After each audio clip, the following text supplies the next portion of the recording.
कैसे सो आप सब भाई हो आप लोग अच्छे होंगे। मैं अभी जाने वाली हूँ मामू के घर। तो पहले तो मैं अपने स्कूल में प्रोग्राम कर ली थी एंड अभी मैं यहाँ पर ही देखने आई हूँ नाइट में कि यहाँ पर क्या प्रोग्राम चलेगा या फिर नहीं चलेगा मामू के घर।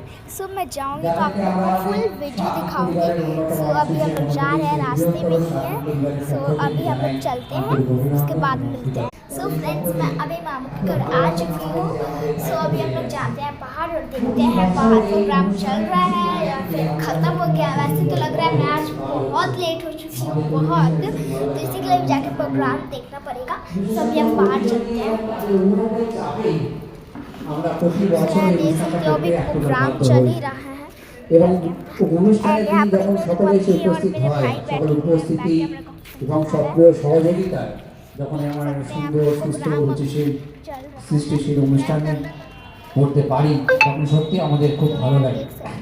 এবং সার্বিকের উপর আরো চাপ বৃদ্ধি পায় ভবিষ্যতে আরো বেশি করে অনুষ্ঠান করা। আমরা সকালে আপনারা জানেন আমরা বসে প্রতিযোগিতা করেছি। এর একটা অভিভাবক নিয়ে একটা বিরাট জনসমাগম হয়েছিল। यहाँ मेरे मामू हैं।